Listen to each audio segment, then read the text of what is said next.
Hi, everyone, and welcome to the Thrive Co-Living podcast and YouTube broadcast. Thrive Co-Living is a new concept in creative community building. Sustainable, multicultural, multi-generational, and inclusive, Thrive Co-Living communities are built from repurposed big box stores or other suitable buildings. In this series, myself, Jennifer Hooper, and Thrive founder, Mark Stein, will weave together the tapestry that makes up the physical and spiritual components of this new concept in community living. Now on with the show.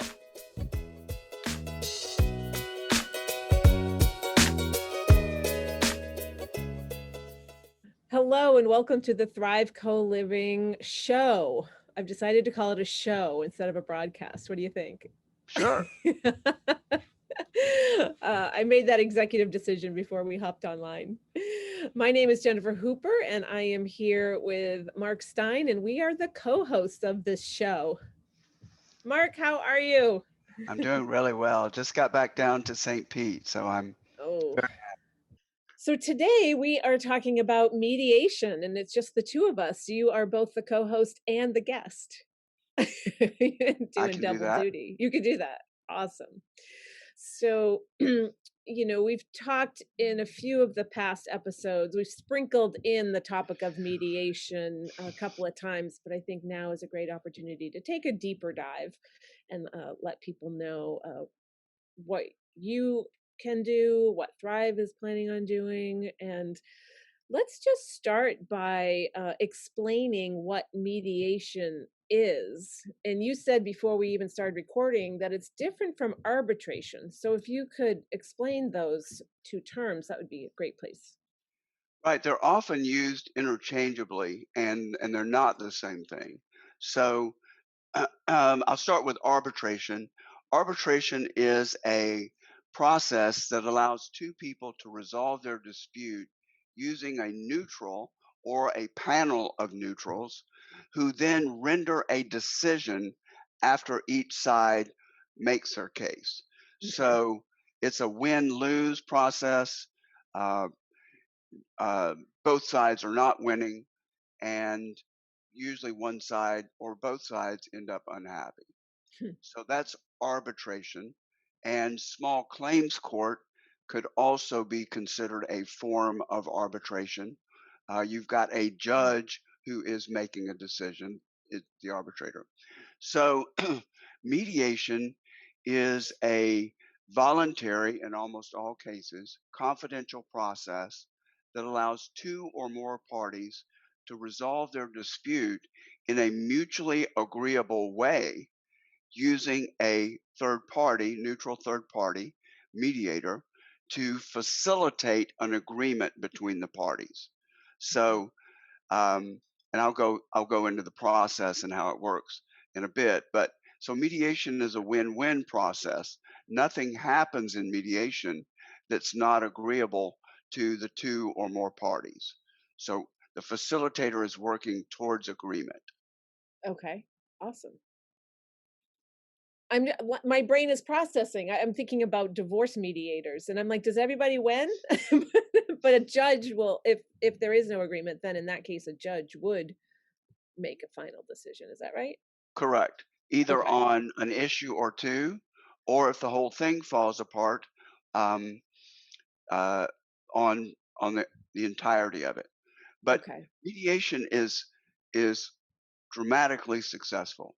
Nice. In the process that I use, it is successful 95% of the time when That's people agree amazing. to walk in the door. So it almost always works. And that includes people that are court ordered to go into mediation. So, Wow. and they're not going in uh, very agreeably and willingly in those cases. Wow, that's amazing. Yeah, I'm impressed. I It didn't almost expect that. always works.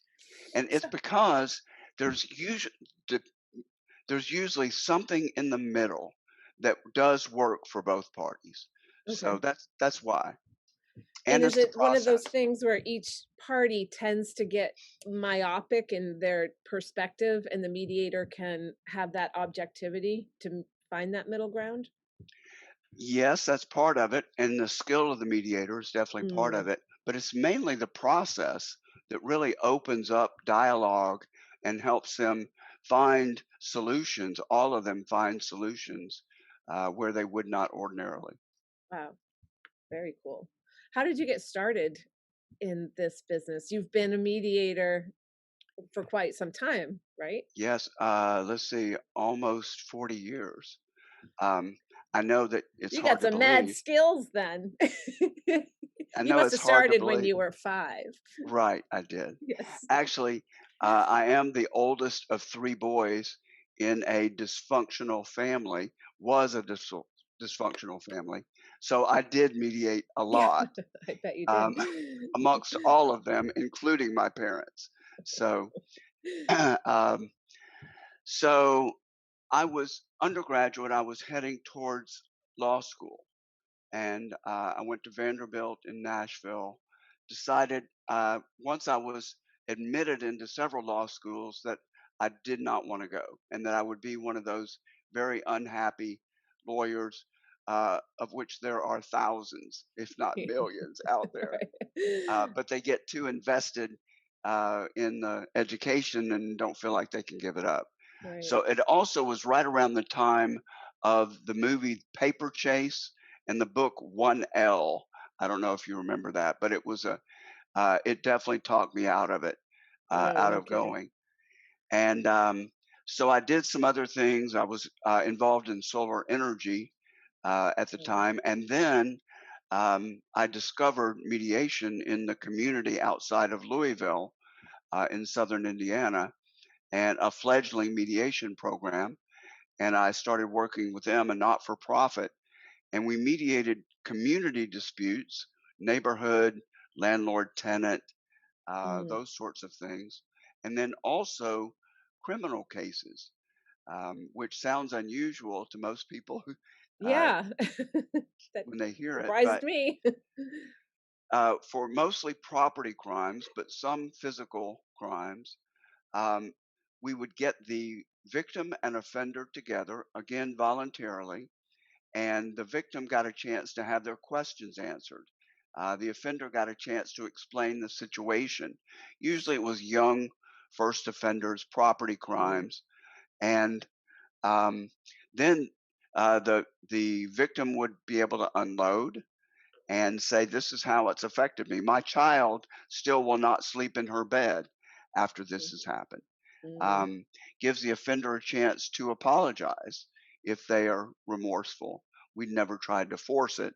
And then they negotiate a restitution agreement um, where the offender will repay or sometimes work for the offender, for the victim, Oh, excuse me, wow. and to pay back the debt.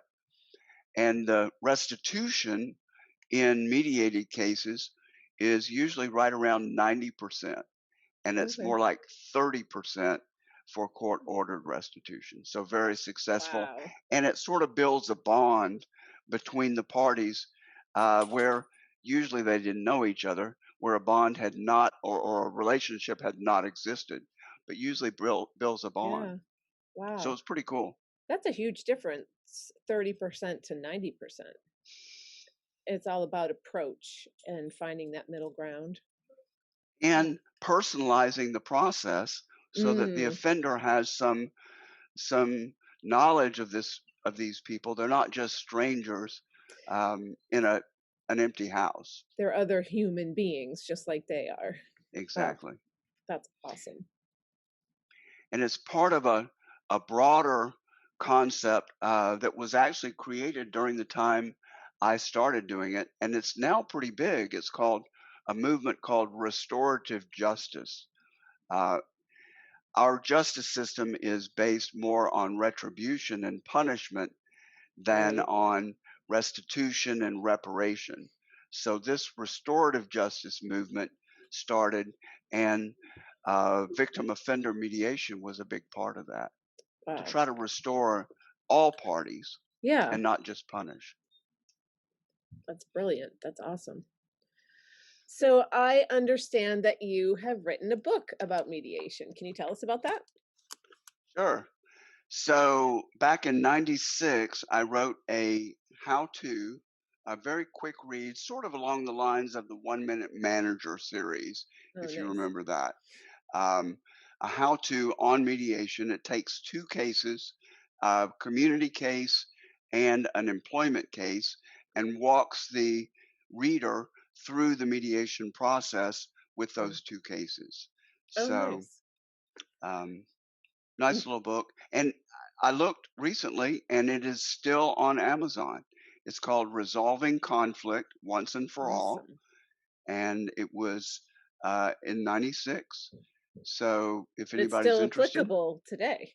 yep, Everything that was in that book then, we could pick up and use right now. absolutely no difference between how a community dispute and an employment dispute would play out Oh my gosh, or the that's amazing. process.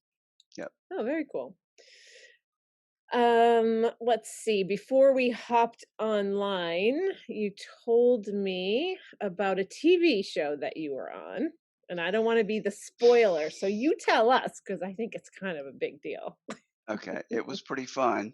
Um, Back when, do you remember when the talk shows got crazy and people started throwing chairs, Like, Geraldo, yeah, yeah. There was another um, one.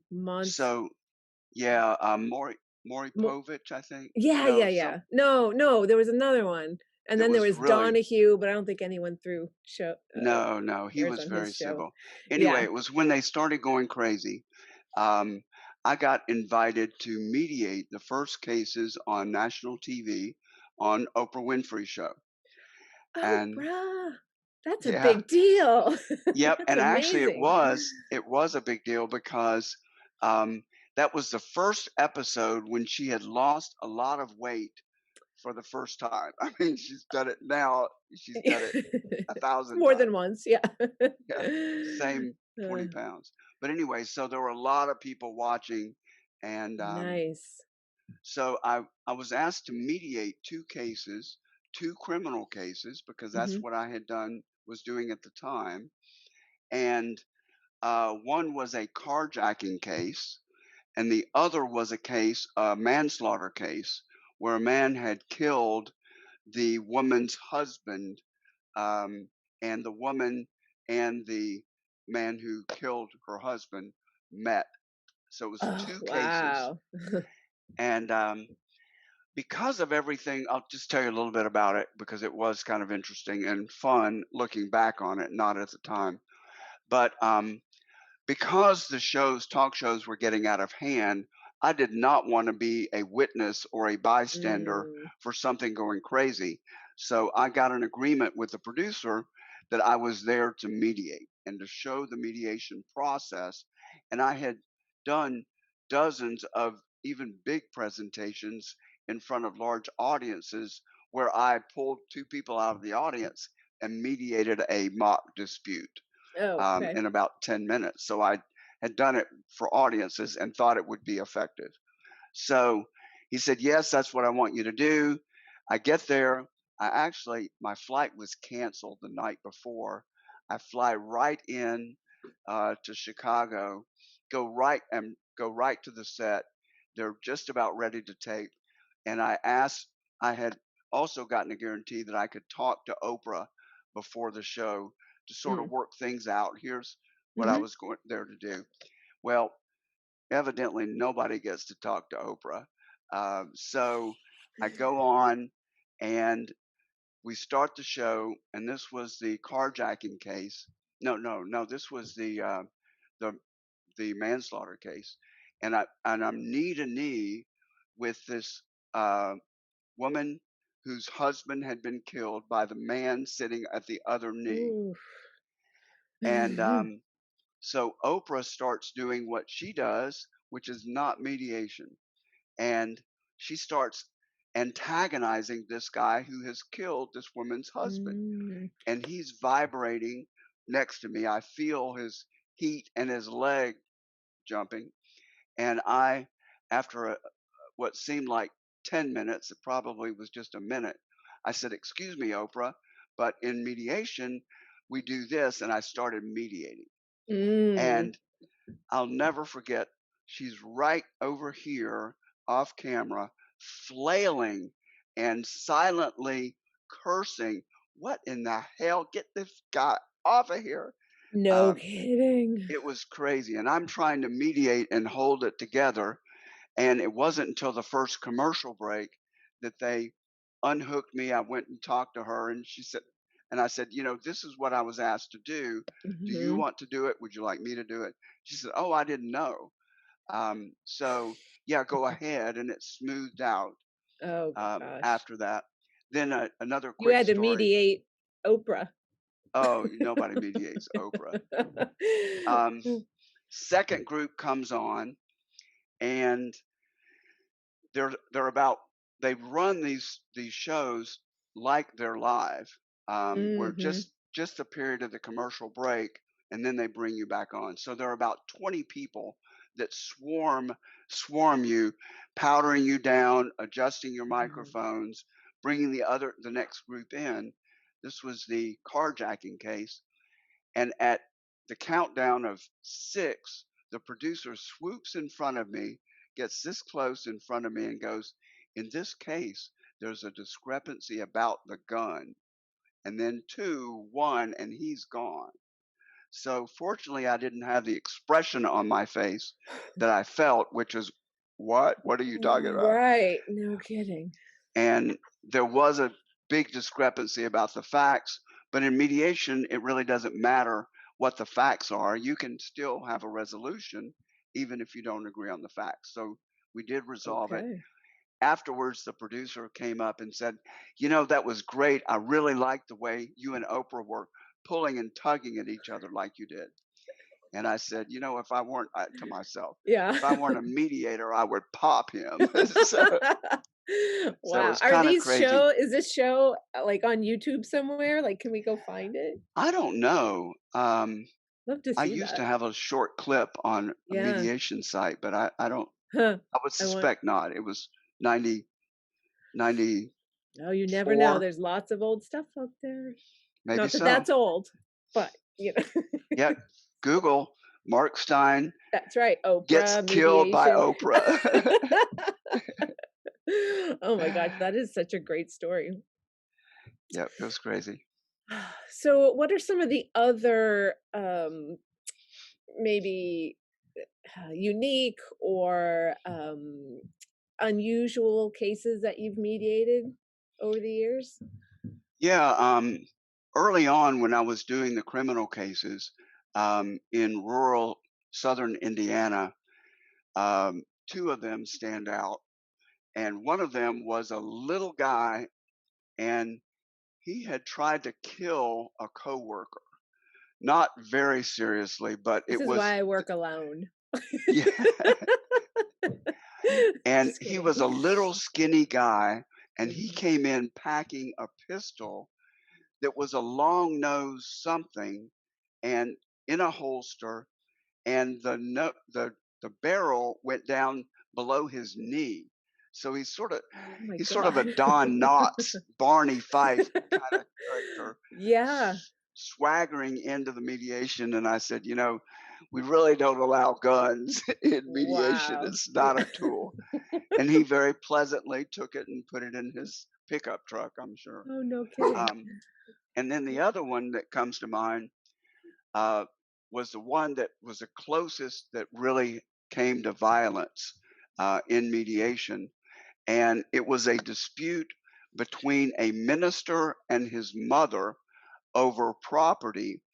And he was verbally abusing his mother in the mediation, despite The my minister? request. A minister. Oh my god. and and when I made it clear to him that I was not going to mediate under those conditions, he charged me.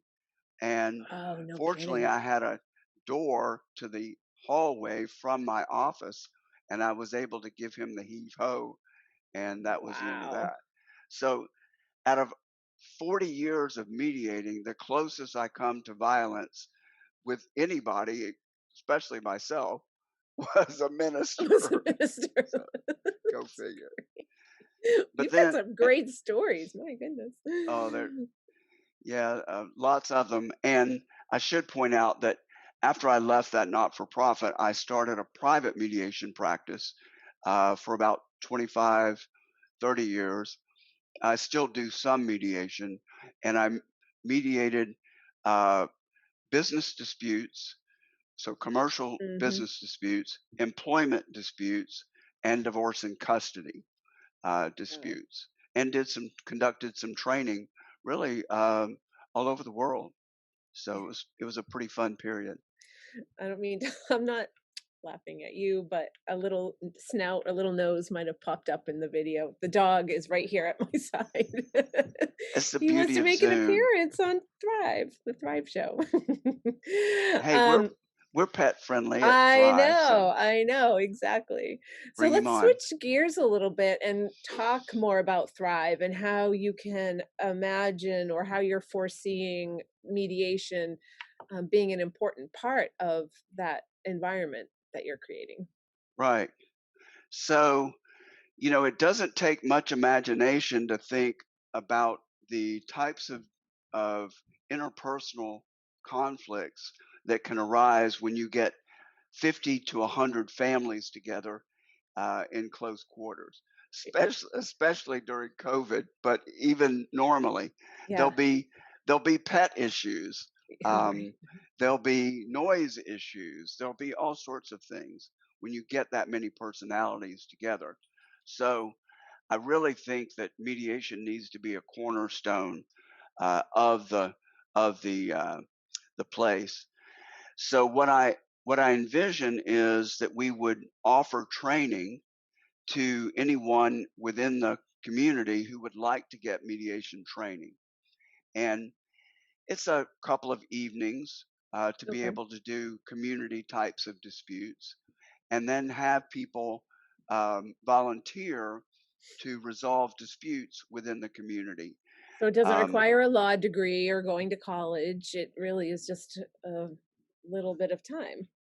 2 right. nights. That's amazing. And actually, I find that the quality of mediators is inversely proportionate to their level of education, of Oh, formal that's education. fascinating. If you Wow. want to see really good mediation, go to the fourth grade peer Wow. mediation and Oh, that's watch kids awesome. do it. Because Very adults, they want to do therapy, they want to yeah. do regression, they want to do all sorts of things other than just mediation. So and we probably should touch on. I'll finish talking about Thrive, but we should Okay. touch on the process itself because it Okay. is very simple and I think it's compelling. But anyway, so mediating those disputes, and there'll be some people that would not be viewed as neutral because they're too friendly with one side or the other. So Okay. uh, having a group of people that we can choose from that would be considered neutral is important. And then, we're always looking for sustainability Mm. within Thrive and producing not just a bunch of consumers. So, with the aquaponics and other gardening. So I envision that if this catches on, and this is compelling for a group of people that, are social service oriented, retirees, really lots of people would enjoy it and would find it rewarding for reasons that I'll talk about. But I envision that we might uh, offer our services to the larger community and do it for a fee, certain Mm. types of disputes for a fee, certain ones, uh, neighborhood disputes, probably free Okay. as just a service to the community, and then have it be a revenue stream for Thrive. And my vision is to equally split the fee with the mediator so it can be a Okay. revenue source for the community and the individuals. So Okay, when you say and a the way to community, do you mean the Thrive community or do you mean the community outside of Thrive community or both? know a revenue source for Thrive and Okay. the individuals, Yeah. but a service to the broader community. Nice. Okay. Fantastic. I love that idea. And then we're helping. we're being good neighbors. We're helping Absolutely. bring peace to the community, to the Mhm. larger community, Yeah, and ours. it's great. So, let's loop back to what you were saying about what is the process of mediation? What does that look like? Sure, and there are different models out there. I use a hybrid model, um, and so here's how it works. As a mediator, I would first ask agreement on some ground rules to make sure it's held in a civil manner. And those items are agreeing to refrain from interrupting each other while the other is speaking, refrain from name calling, finger pointing, verbally abusive language, especially with your mother. If you're in dispute with your mother, ministers, um, Mm, and so that you're setting the groundwork for communication that's positive and productive. Nobody can communicate well when those things are going on. And I very pointedly asked their agreement on these guidelines. So I'm not saying here are the rules. I'm saying, mm, could I get your agreement on this, on this, on this? okay. And then I'll say, okay, here are the steps that we normally take. Is that okay? So I'm as a mediator, I'm building. You remember getting to yes and Yes, getting that's people what I'm nodding their thinking, like, head they're all yes. saying yes, yes, So yes. yes, yes, yes. Okay. So then the steps are first the facts. Each person Okay. states the facts of the situation from their own point of view, uninterrupted. And I am a stickler about interruption. Anyway, let me Mhm. I'll move it along. So, secondly, a chance to ask questions of each other and respond to what the other has said. This helps clarify the facts, although, as I mentioned earlier, you don't have to agree on the facts to be able to agree on a resolution. So, I Okay. don't spend time trying to make sure that they agree on the Oh, facts. I see. Interesting, right, They okay. listen and they Mhm. understand, but that's it. Okay. Um, thirdly, to talk about their feelings about it. And every dispute has some underlying feelings underneath. I make it clear that it's not counseling or therapy. It's revealing what the underlying feelings are. Um, and I'll take them back. Okay, when this happened, how did you feel about that? And then I bring them to the present moment. How do you feel about it now? Mm, And usually it's some sting has been taken out of it. And then once you've talked about the facts, you've questioned each other and responded to the facts, and you've talked about the feelings, then there's no other place to go other than resolution. So we talk about what each person can do or not do that would resolve the issue and keep similar things from happening again. okay. It's usually, and then I brainstorm with them. I try to stay back, and um, then usually it is resolved in a written agreement, an Okay. informal agreement reduced to writing, and it depends on the nature of the dispute as to how formal that needs to be. If it's a court referred case, then that agreement is usually submitted to the court and approved by the court, and then it becomes uh, law, case Mm, law. okay. It sounds so simple. Kind It of. really is, and the beauty of it is that it's mostly the participants coming up with a resolution. Occasionally, I may Mm, make a suggestion, but it's not me as a mediator solving the problem. It's me providing a yeah. process that is incredibly successful And I and think you very said it's rewarding. 95% successful. Is that right? 95%. Yeah. That's, like, phenomenal.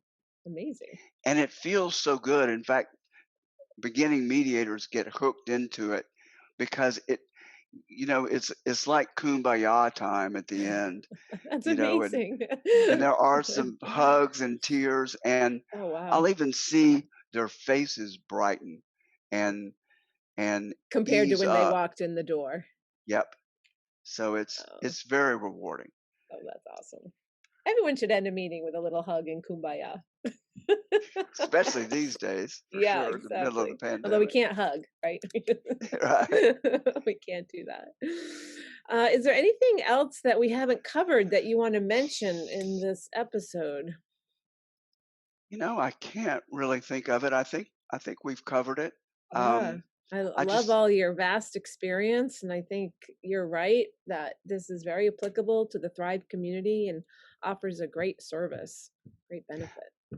I do wonder, um, and maybe we'll ask some future guests, um, what sort of disputes they see. And Oh, I think yeah. somebody mentioned that there were the neighbor types of things, noise and Mhm. that sort of thing. But Yep. I'd be curious to see if there's a need in existing communities, and I know it will be for ours. Yeah, definitely. Well, thanks everybody for tuning in. If you are interested in some Thrive co-living community swag, head on over to our website, thrivecolivingcommunities.org. Right? I got it That's right? it. Okay. Yeah, it's a And mouthful. it is a mouthful. And we also have a GoFundMe campaign to help with our initial planning and architectural designs. And Also, if people will go to when they shop on Amazon, if they'll shop on smile.amazon.com, Amazon Smile, they can pick us as a charity, and whatever they spend, a small percentage goes to Thrive or fantastic. other not-for-profits if they rather, but do be aware that you can do it. Yeah, that's awesome. And is that link on the homepage? It I'm It not will be sure. by the time this is Yes, published. absolutely, it's there. It will be. It's in our newsletter, and urge people to Perfect. sign up for our newsletter. Usually comes out weekly, Yep. and it Yep. has all the podcasts. It's a push of the podcast. Hmm. So go to the website and sign up for that, and be a Love member, it. and do one of any number of things. That's right. You have choices, different ways to support us. All right, that was a fantastic interview as always, and you did great double duty as a co-host and guest. Thank you. Yep. Thank you. Thanks for leading.